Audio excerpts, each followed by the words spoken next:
In this talk, I discuss how Shelley's famous poem Ozymandias has been used in culture since the mid-1980s, in poetry, photography, journalism, film, TV drama and graphic novels. A poem meditating on collapses of nations and geopolitical empires has come to speak in different ways about the death of ideologies, the erasure of oppressed peoples from the historical record, and especially about the impending death of organic life on Earth. These new Ozymandian deaths and disappearances, moreover, involve interactions with other classical authors, especially the Greek tragedians and Homeric epic. But first, some background on Shelley's Ozymandias itself. Perhaps the most famous emblem of a fallen empire in the global cultural repertoire is the fragmented Egyptian statue in Shelley's sonorous sonnet, which was first published on the 11th of January 1819.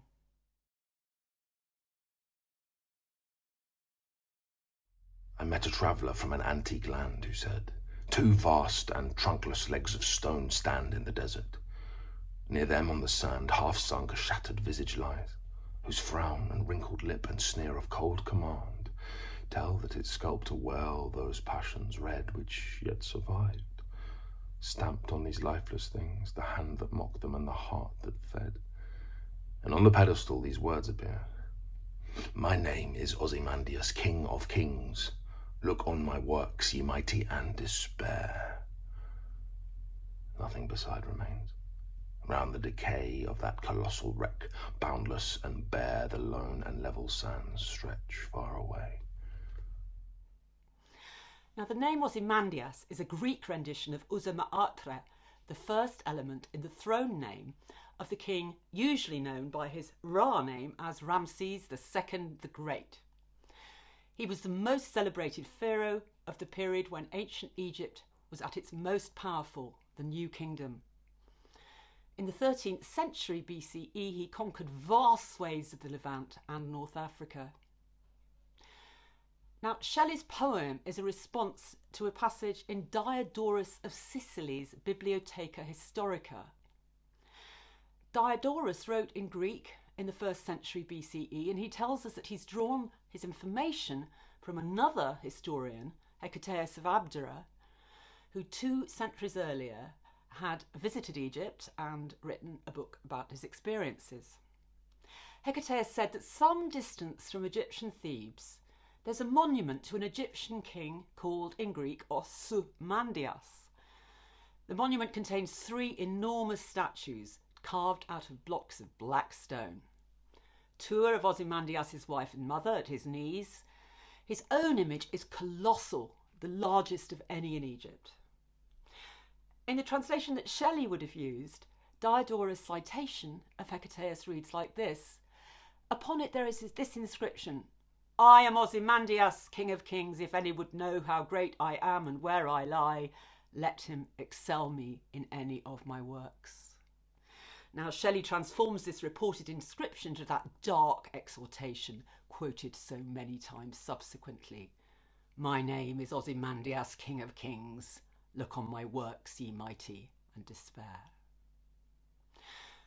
Shelley hadn't himself travelled to Egypt, nor personally seen any statue of Ramses at all. The traveller in his famous first line, "I met a traveller from an antique land," has usually been assumed to be Diodorus. But actually, I suspect Shelley's vagueness reveals his appreciation that Diodorus is himself citing a much earlier witness.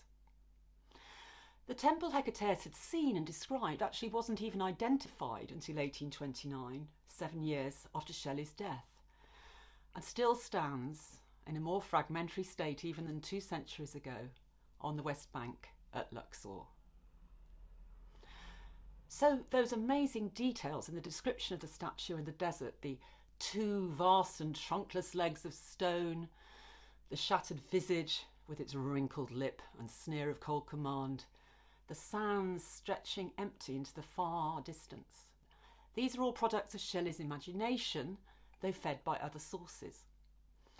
He could have found descriptions of drawings of ancient Egyptian monumental art in several encyclopedic works by much more recent travellers to the east. One was the Englishman Richard Poynder. Another was Vivant Denon. Now, he accompanied the French army on the Egyptian campaign of 1798-9 and was indeed appointed first director of the Louvre by Napoleon himself. But a third likely source is the French radical Volney's Travels in Egypt and Syria of 1787. Volney's presence in the sonnet goes much further, though. The crucial undertext here is Volney's The Ruins or Meditations on Revolutions and Empires, published first in French in 1791. Now, it's less a historical work than a free thinker's visionary call to universal mankind to build a global utopia based on the abandonment of greed, the principles of equality and liberty, and the replacement of myriad global religions with a universal spirituality. A classically educated aristocrat, his first significant work was his 1782 study of Herodotus' chronology, but he was also involved in contemporary politics as a member of the Estates General and the National Constituent Assembly following the French Revolution. Now, the invocation in the Philadelphia English language translation to the ruins, a translation to which both Thomas Jefferson and the poet Joel Barlow contributed, reveals Volney's conviction that by contemplating the archaeological remains of superseded empires, humankind can achieve a better, enlightened world. Hail, ye solitary ruins, ye sacred tombs and silent walls! 'Tis your auspicious aid that I invoke. Such remains, he says, proclaim aloud the birthright of those truths which tyrants tremble at, and which, by sinking the loftiest head of the proudest potentate with all his boasted pageantry to the level of mortality with his meanest slave, confirmed and ratified by your unerring testimony the sacred and immortal doctrine of equality. Volney's ruins advocate revolution and liberation from tyranny. And in Shelley's hands, this optimistic message was actually understood by many of his readers as a warning to the deeply unpopular ruling class of Britain in the crisis following the Napoleonic Wars. There was famine, the 1816 anti-government riots about food prices in Ely, Littleport and Islington, and these culminated at Peterloo. But there's a much darker presence between Ozymandias' sneer, and that is Napoleon. In the eyes of radicals, a tyrant, defeated at Waterloo, but not yet dead. He was seen by Shelley as the traducer of the French Revolution. Anti-imperial Ozymandias. Shelley's poem has played its role in the conceptualisation of many tyrants, empires and revolutions subsequently. In his poem, Love Among the Ruins of 1855, when Napoleon III was on the throne after a violent coup d'etat in 1851, Robert Browning evoked Ozymandias in very distasteful allusion to Napoleon Bonaparte's self-coronation in 1804 and the First French Empire. In the later 19th century, Ozymandias was repeatedly translated in Russia by anti-Tsarist and aesthetically progressive Russian poets hoping for a democratic revolution and the toppling of the Tsarist regime. And in England, Thomas Hardy put Ozymandias to use in terms of class politics in his poem The Children and Sir Nameless. The dilapidated statue here is the alabaster effigy in a church of an aristocrat of yesteryear who once sneered at the village children. But 3 centuries later, it's been repurposed as the flooring beneath the pews designated in the church for school children. They've kicked him with their hobnailed boots until even his name and his nose have disappeared. But in a much more recent example, belonging to the conflicted world that we have experienced since the upheavals of 1989, Ozymandias was recited in full in an important African adaptation of Sophocles' Antigone. And that was Tegony by Femi Osofisam. In 1994, it explicitly appealed to Nigerians to agitate for a better future in the face of a series of military dictators. The result of a democratic election held in June 1993, won by the civilian businessman Moshood Abiola, was annulled by the junta. Several citizens were killed by tanks deployed to curb protests, and on the anniversary of that massacre, Abiola declared himself president, but was immediately arrested. And that prompted a crisis in which Ozymandias escaped to Emory University, Atlanta, where he wrote and produced Tegoni. Now, Ozymandias' main target was Britain, along with Germany and France. Their craving for oil made them conduct business with the successive leaders of the military dictatorship. To critique British attitudes as well as the current military dictators, Ozymandias set the play back a century in a Yoruba town with his brave heroine on a collision course with the colonial administration. Tegoni is a gifted woman stuck in a society with attitudes just as patriarchal as those faced by Sophocles' Antigone in Bronze Age Thebes. She's also become a sculptor against all odds, and this detail becomes very important when she recites Ozymandias before her death. She was born into a royal Nigerian family. Her brothers have killed each other in a feud. The colonial governor refuses to allow burial to the body of the brother who had been hostile to the colonial administration, despite his own white son's engagement to Tegoni. And both bride and groom are tragically gunned down after Tegoni publicly defends her actions in burying her brother. But the finale moves from the classic of Greek tragic literature to Ozymandias, the classic of romantic sonnet writing. In scene 23, Tegoni and a revivified Antigone encounter one another. Antigone encourages Tegoni to stick by her principles. The two women now transcend time and contingent tyrannical regimes by linking arms and reciting Ozymandias in unison. Now, to bring these explicit Ozymandian allusions nearly up to date, the great Hungarian poet George Surtees, who's long resided in Britain, was moved on 28th of June 2020 by the aggressively vehement celebrations of some British mobs at the relaxation of the first COVID lockdown. And he was moved to write his own short poem entitled Ozymandias. We rubbish ourselves in celebration. We are disjecta membra of a lost body, trunkless, headless, legless, in high fuck you mood. Ozymandias lived here once.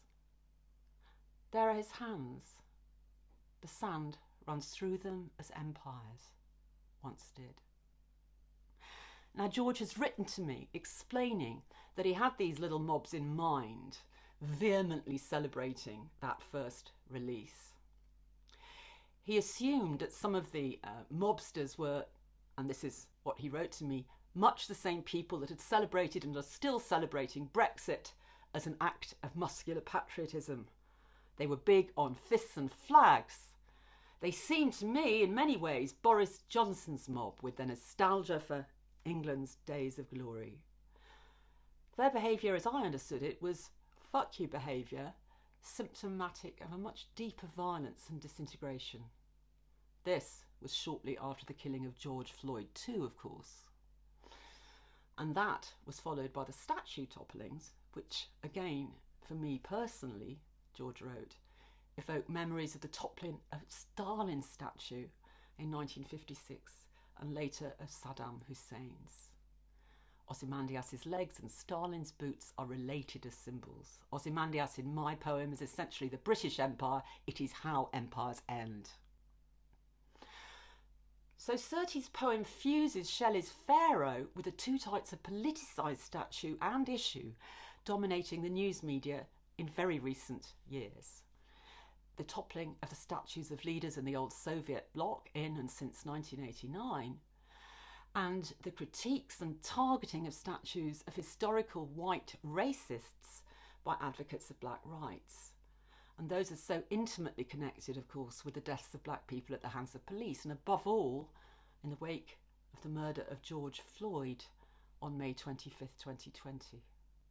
The sole statue of a Confederate general, Albert Pike, was felled in Washington, D.C. on Juneteenth, Emancipation Day, 2020. And in Britain, the statue of the slave trader Edward Colston had already been toppled earlier the same month by spontaneous people's action in Bristol, creating the most bitter and divisive controversy in British politics of a very divisive year. So Ozymandias and the end of the Cold War. The fall of the Soviet Empire in 1989 has created dozens of references to Shelley's poems and dozens of photographic images with an Ozymandias caption of toppled statues of former communist leaders, and this one was taken in Budapest in 1990. Although there's only a single leg from the collapsed statue of Stalin, there could be few better titles for it than Ozymandias. And Theo Angelopoulos' beautiful movie Ulysses Gaze, 1995, is a meditation on the end of communism and the resulting vicious war in the Balkans. What has been called the film's Ozymandias-like vision of a ruined Lenin, in that a broken statue of the leader of the Russian Revolution is loaded onto a barge, slowly glides across the screen in ruined majesty. An atypical but fascinating Ozymandian presence haunts the English poet Tony Harrison's sole feature film poem Prometheus, 1998. Now, this film traces the last journey of a golden statue of the god Prometheus, god of fire and technology, heroised in socialist ideology since the late 18th century, and a canonical image in communist and workers' art. Prometheus is driven across Europe, west and east, to be melted down as obsolete in a foundry that converted into the bullion that symbolises the triumph of post-Soviet free market capitalist economics, that golden statue.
The apocalyptic finale to Harrison's lament for the corrupted and lost dream of a socialist utopia sees a child, the son of a now unemployed Yorkshire miner, look for his father against a backdrop of collapsing power station cooling towers.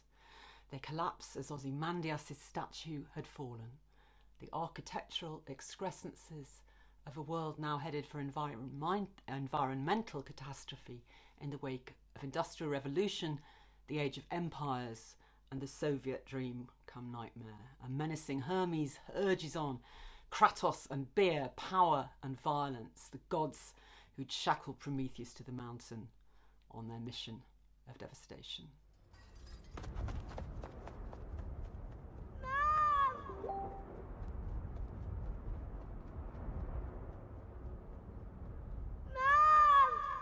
And at his back he'll always hear the boots of Kratos and of beer.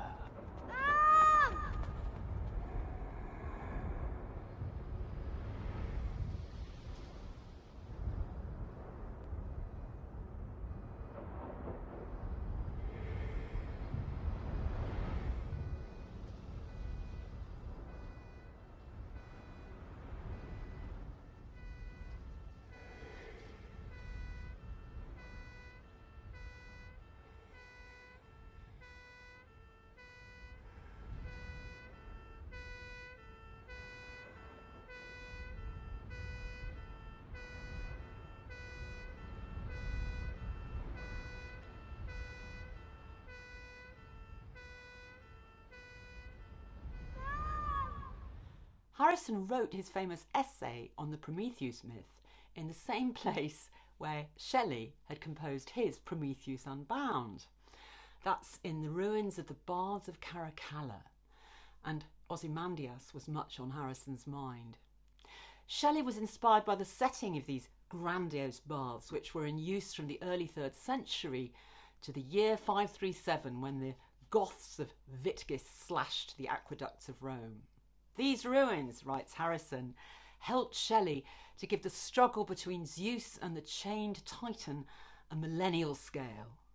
Zeus, or a Roman emperor, or a regime intended for all time, could also be like Ozymandias, and the vast and trunkless legs of stone of the ruin of Ozymandias could well refer in 1989 to the dismantled and toppled statues of Lenin and various Eastern European communist leaders in bronze or stone all over the Eastern Bloc. Ozymandias and the ruins of the Baths of Caracalla for Shelley, as the toppled Berlin Wall for us, were evidence of time overturning the tyrannies. The two figures most frequently prompting references to Ozymandias subsequently have been the overthrown tyrants of Iraq and Libya, Saddam Hussein and Muammar Gaddafi. Their statues were toppled in Iraq in 2003 and Libya in 2011 respectively. But much further east, I find one journalist referring to Ozymandias when he reports on possible fractures within the Chinese Communist Party, and another when reporting on a colossal 36-metre tall statue of Chairman Mao installed in 2016 near Kaifeng in Henan province. It's made of steel and concrete and decorated in gold-coloured paint. The spirit of Ramses II is very much alive in the rising nations of the 21st century. African-American Ozymandias. Now, some have argued that since Ramses II was the pharaoh responsible for the exodus of the Israelites, Shelley's sonnet Ozymandias was partly prophetic, informed by the poet's hope that the new American Republic, to be hopefully followed by Britain, might evolve into a new Jerusalem of pluralism, religious tolerance and liberation for all oppressed citizens. But the worm in the bud of the new American Republic was slavery, and Ozymandias has spoken very loud in recent decades to people of African heritage in the Caribbean and North America. Although the poem is widely known, taught and anthologised, a specific impetus seems to have been lent to it by the status it was given in the autobiographical book Revolutionary Suicide by Huey P. Newton of 1973. Born in Louisiana, Newton became the founder, ideologue and chief strategist of the Black Panthers.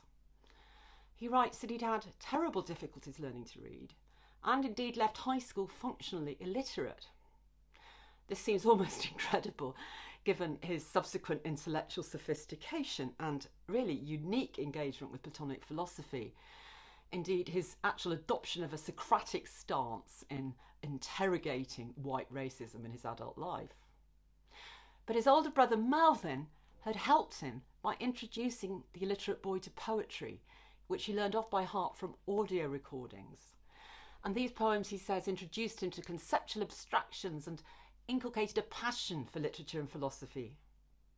Shelley had made an exceptional impact upon him, especially in Adonais and Ozymandias. As a young African-American man facing racism on a daily basis, he says that Ozymandias really impressed him because he heard two different meanings in it. On the one hand, it reminded him of the myth of Sisyphus. Each time you roll the rock up the mountain, it falls back down on you. The King's Great Monument was victim of the inevitable changes that come with time. But on the other hand, perhaps great wisdom, says Newton, lies in Ozymandias' inscription. Perhaps the king actually wanted to take people's minds off their contingent, temporary achievements, remind them that they too would reach that edge of time where everything around will be levelled. Derek Walcott's response to Ozymandias occurs in his great post-Homeric epic Omeros on the transatlantic slave trade, first published in 1990. In Book 3, Achille, the Caribbean fisherman, comes across a fragmentary statue long ago erected by the extinct indigenous people of the Antilles, known as the Arawak. Gradually, Achille found history that morning. Near the hedge, the tines of the rake in the dead leaves grated on some stone. So he crouched to uproot the obstruction. He saw deep marks in the rock that froze his fingers to bone. The features incised there glared back at its horror from its disturbed grave. A face that a child will draw, blank circles for eyes, a straight line down for the nose, a slit for the mouth, but the expression angrier as Achille's palm brushed off centuries of repose. 1,000 archaeologists started screaming as Achille wrenched out the totem and hurled it far over the oleander hedge. It lay dreaming on one cheek in the spear grass, but that act of fear multiplied the lances on his scalp. Stone-faced souls peered with their lizard eyes through the palm arak tree, then turned from their bonfire. Instantly, like moles or mole crickets in the shadow of history, the artefacts burrowed deeper into their holes. So Walcott rejects the monumentalising colonial history that erases the experience of the disappeared and also of the exploited. He creates in the imagination, in the space of disappearance, what actually amounts to a counter-monument. Achille and the conquered indigenous people of the islands to which his ancestors were coercively delivered are mutually estranged from one another. Their fragmented histories are echoed in the fragmentary stonehead, as it is elsewhere in Walcott's writing in the Caribbean archipelago, a synonym for pieces broken off from the original continent. The face of Achille's personal and counter-monumental Ozymandias, lying on one cheek in the spear grass after he hurls it so far away in fear, registers an angry expression. His is not the reverential attitude of an archaeologist who'll excavate it carefully and install it in some metropolitan museum to affirm a colonial narrative.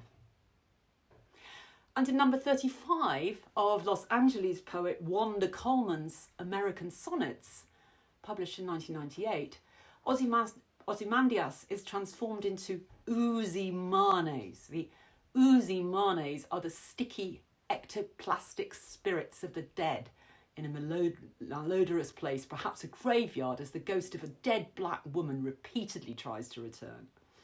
She was, it's implied, destroyed by social invisibility. Her very id was poisoned by it.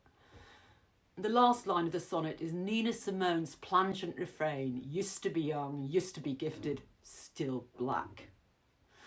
But this ghostly black woman can only remember a time so long ago when she was loved and admired.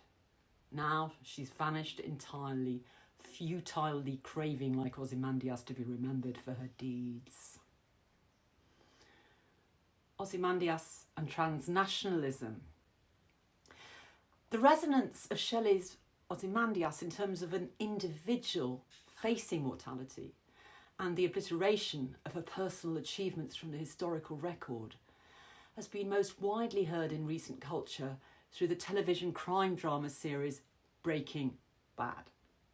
Now, the acclaimed and multiple prize-winning episode Ozymandias is the 14th of the 5th season, first broadcast on September the 15th, 2013. It was written by Moira Walley-Beckett, who had long wanted to use the poem, directed by Rian Johnson. It aired on AMC in the USA and Canada on September the 15th, 2013. Walter White, a respectable, brilliant, overqualified but frustrated New Mexico high school teacher of chemistry, has been diagnosed with advanced lung cancer.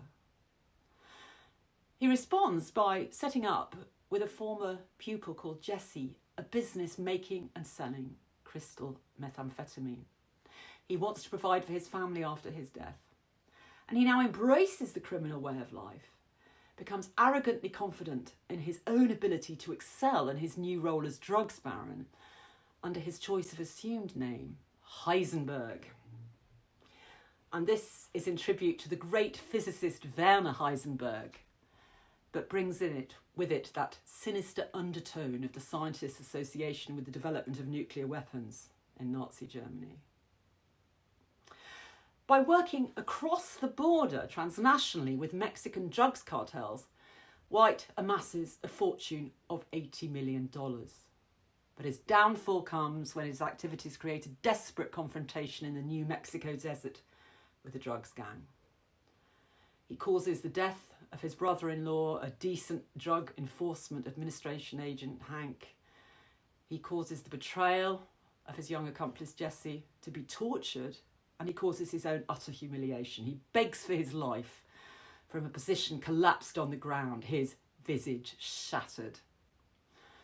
And his moral decay is consummated in his increasingly abusive treatment of his wife and son and abduction of his baby daughter. Now, this episode, Ozymandias, despite its title, actually contains no direct verbal allusions to Shelley's poem.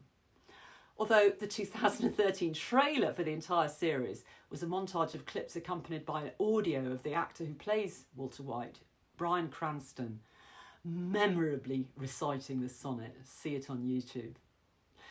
But the visual references abounded.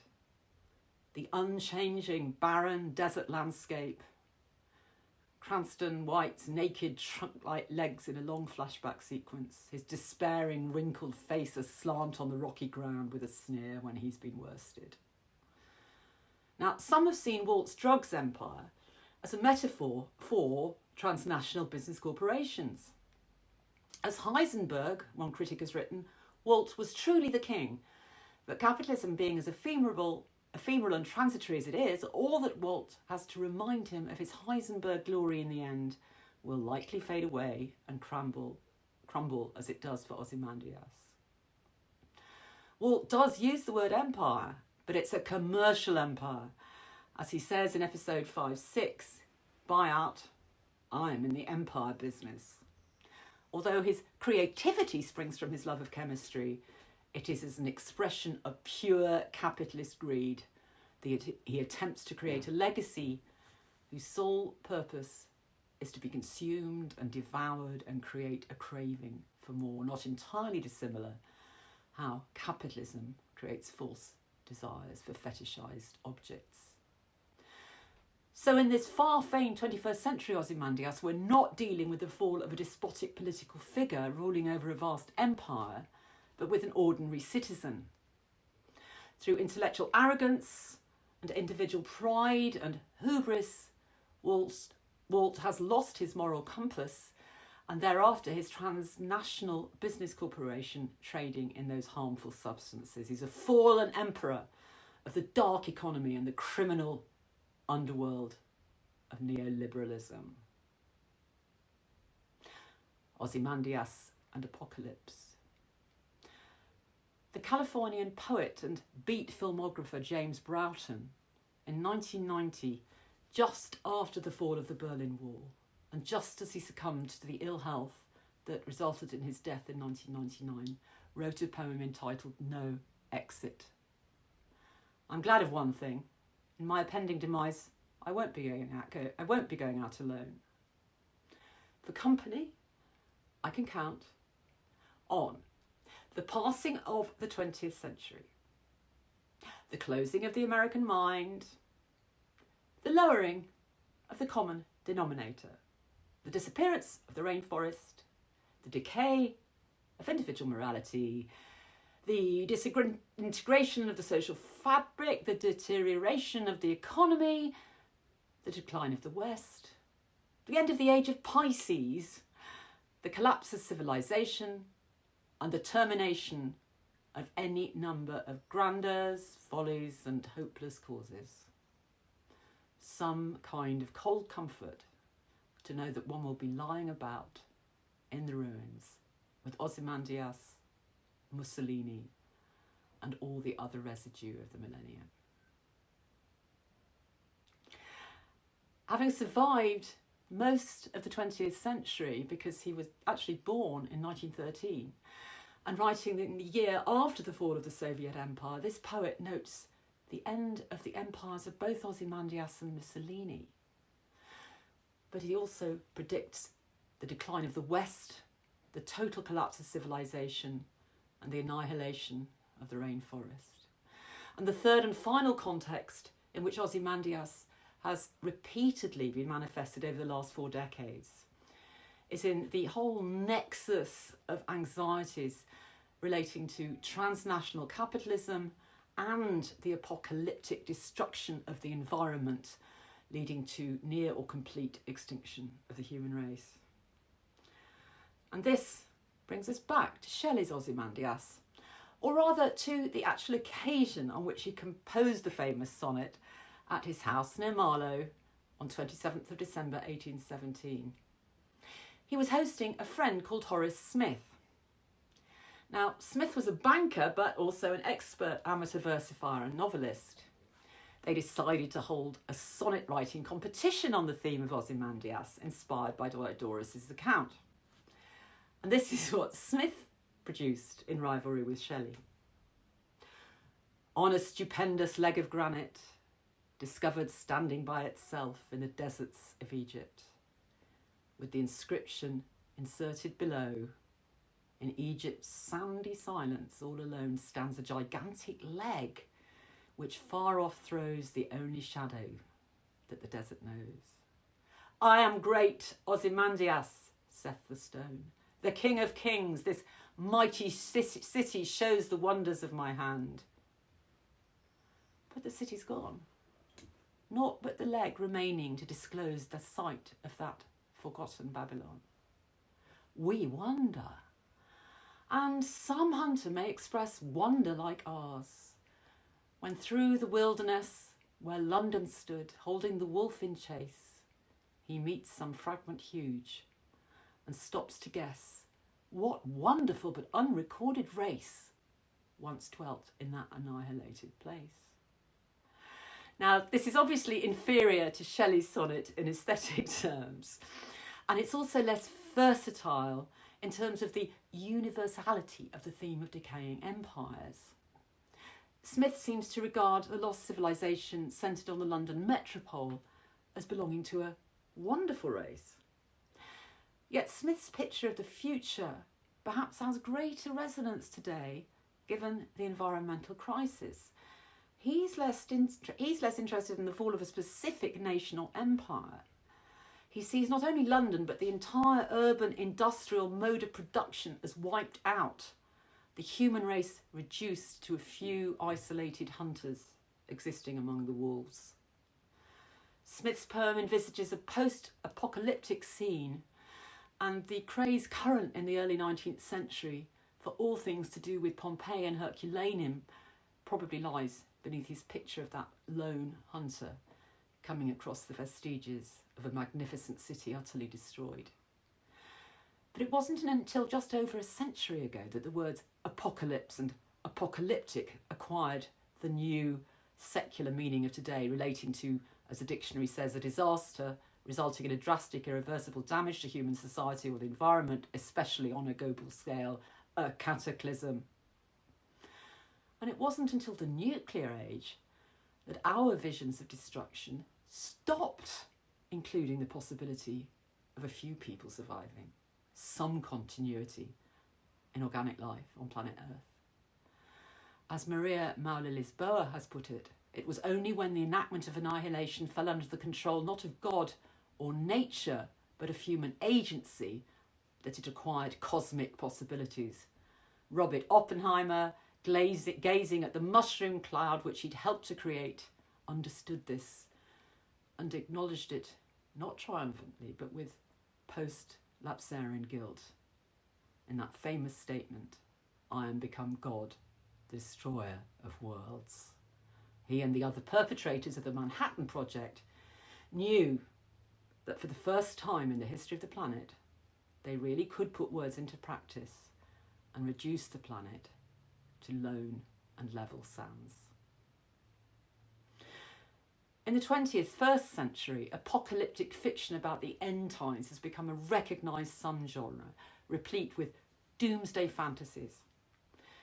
Graphic narratives of epidemics, cataclysms, permanent war, mass starvation and extinction have gone viral, to the extent that the label apocalypse porn has appeared.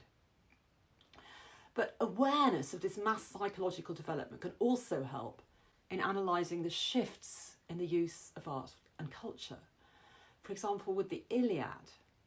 Now, that adumbrates the total destruction of Troy, and this has featured in newly dark ways, informed by the looming environmental catastrophe in recent fiction, especially Natalie Haynes' marvellous novel, 1,000 Ships.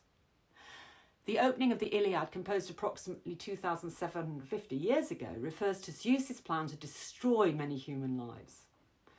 An ancient scholar commented here that Earth had egged on Zeus to relieve her of the weight of the multitude of people who were now impious. So Zeus first brought about the Theban War, which destroyed large numbers, and afterwards the catastrophic Trojan War. And then this scholar quotes a fragment of the lost epic Cypria, which narrated the events preceding the war itself. There was a time, said the Cypria, when the countless tribes of humans roaming constantly over the land were weighing down the deep-breasted earth's expanse. Zeus took pity on her when he saw it, and in his complex mind resolved to relieve the all-nurturing earth of mankind's weight by fanning the great conflict of the Trojan War to void the burden through death. So the warriors at Troy kept being killed. Zeus's plan was fulfilled. The fall of Troy and the notion of an apocalyptic threat to the survival of the human race have thus been linked in the mythical imagination since the Archaic Age. And also associated with the 21st century, along with the word apocalypse, is anthropocene, coined in precisely 2000. Paul Crutzen and Eugene Sturmer proposed that the changes humans had wrought in the global environment were actually of such geological and ecological significance that the current term used to describe our epoch, the Holocene, had outlived its usefulness. The beginning of this Holocene is usually placed at the end of the last glacial period. And although the idea of the Anthropocene has definitely caught on, especially in public discourse, there remains much debate about exactly when it started. Proposals range from the mid-18th century, the Industrial Revolution, all the way back to the end of the Pleistocene epoch and the Agricultural Revolution in Mesopotamia at least 10,000 years ago. But other proposals do include the period from which the Iliad emerged, a few centuries later than Ramses II. That was at a time when unprecedented cattle farming and deforestation for shipbuilding took place. Homeric epic, although by many centuries the younger sibling of Mesopotamian epic and also of New Kingdom Egyptian literature, is often felt somehow to represent the earliest file in the archive of human destructiveness, even to be the text that inaugurated our modern consciousness and the breakdown of the prehistoric bicameral mind.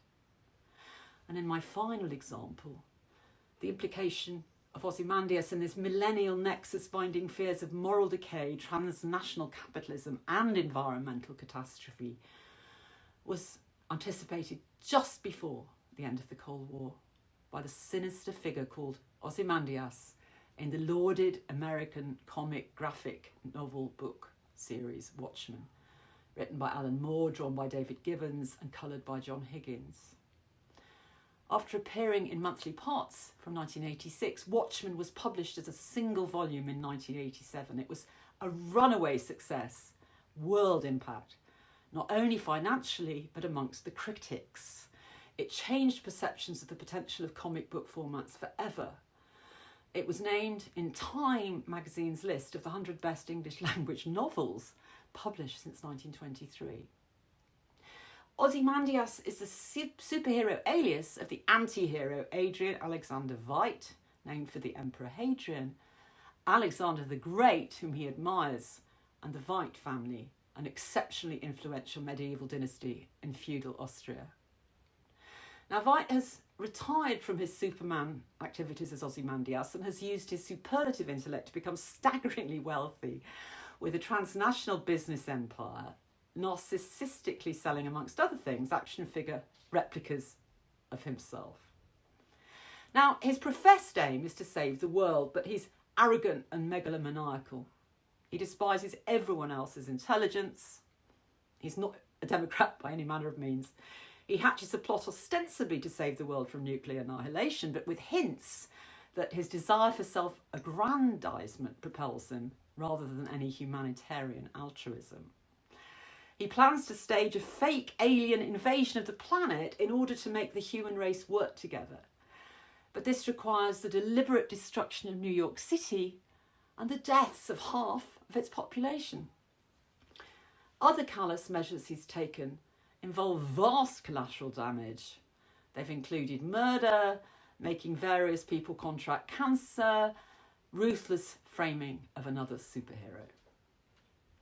Now, Ozymandias has engineered a colossal monster that looks like a squid to teleport into New York City, where its detonation will simulate an alien invasion. And he tells the other superheroes that he pressed the relevant button already, half an hour ago, to set this plan in motion. Just one of the other superheroes, Rorschach, hadn't been able to accept the morality of the plan. Although Ozymandias had murdered him, Rorschach left behind a testimony to what had happened. And the last frame of the book shows a journalist with his journal, perhaps about to read what Rorschach wrote before he died. This Ozymandias has gone beyond mere moral decay to a position of hyper-utilitarianism, where even the deaths of millions of people can be justified if it saves a larger number.